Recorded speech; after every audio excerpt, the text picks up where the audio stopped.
ஆண்களே பெண்களே என்று பேசி பழகி அந்த மேடையிலே போய் சகோதர சகோதரிகளே என்று சொல்லுகின்ற போது எப்படி இருந்திருக்கும் பாருங்க. இப்படி உலகத்தையே இந்தியாவை திரும்பி பார்க்க வைத்த சுவாமி விவேகானந்தர் நிறைய சொற்பொழிவு ஆற்றிக்கொண்டே போறார். ஒரு சொற்பொழிவு இல்லை, நிறைய செஞ்சுட்டே போறார். இவருடைய சொற்பொழிவிலே மயங்கி ஒரு 20 வயசு அமெரிக்க பெண் என்ன பண்றா பாருங்க. இவர் எங்கெல்லாம் போறாரோ அங்கெல்லாம் போய் இவருடைய சொற்பொழிவை கேட்டுட்டே இருக்கிறார்.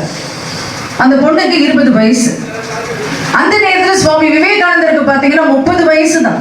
வெறும் 30 வயசு தாங்க இந்த சொற்பொழிவெல்லாம் அவர் செய்யும் போது. நினைச்சு பாருங்க, நமக்குலாம் எத்தனை வயசாச்சு, என்ன செஞ்சுட்டோம் இந்த உலகத்துல. ஆனா சுவாமி விவேகானந்தருக்கு வெறும் 30 வயசா இருக்கும் போது இந்த காரியத்தெல்லாம் செஞ்சுட்டாரு. இந்த 20 வயசு பொண்ணு பாருங்க, இவர் எங்கெல்லாம் போறாரு, போயிட்டே இருக்குது.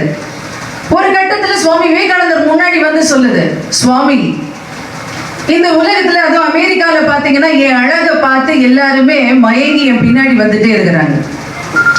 ஆனா நான் உங்களுடைய அறிவை பார்த்து மயங்கி உங்க பின்னாடியே வந்துட்டு இருக்கிறேன். எனக்கு ஒரே ஒரு ஆசைதான் இந்த உலகத்துல இருக்கு. எனக்கு வயசு இப்ப 20, உங்களுக்கு 30. நம்ம 2 பேரும் சேர்ந்து கல்யாணம் பண்ணிக்கிட்டோம்னா என்ன மாதிரி அழகாவும் உங்களை மாதிரி அறிவாவும் ஒரு குழந்தை பிறக்கும்ல, அதுக்கு நீங்க ஏதாவது செஞ்சாகணும்னு சொல்லி சுவாமி விவேகானந்தர் கிட்ட ஒரு பொண்ணு போய் கேக்குதுங்க. வேற யாரா இருந்தாலும் என்ன செய்வாங்க நினைச்சு பாருங்க.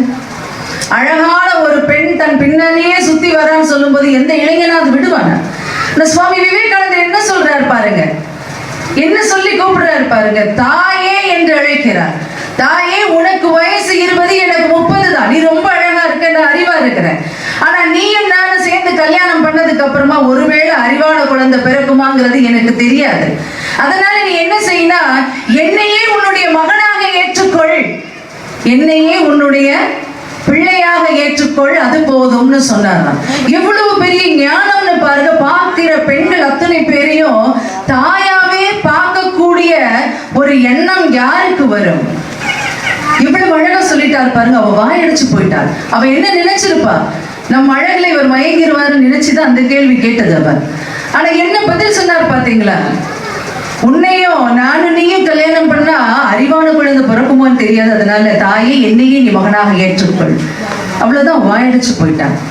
ஆக இந்தியாவில மட்டும்தாங்க ஒரு பெண்ணை தாயாக பார்க்கின்ற ஒரு உயர்வான எண்ணம் இருக்கிறது என்றால் நம்முடைய பாரத மண்ணில் மட்டும்தான் இருக்கும். அயல் நாடுகள் எல்லாம் பாத்தீங்கன்னா ஒரு பெண் என்றால் மனைவி, தோழி, இந்த நோக்கத்திலேயே தான் பார்ப்பார்களே தவிர தாய் என்று பார்க்கக்கூடிய ஒரு நிலைமை எந்த வெளிநாட்டிலேயுமே கிடையாது. ஆகவே இந்தியாவில் லட்சிய பெண் யார் என்று கேட்டால் ஒரு தாய் தான்.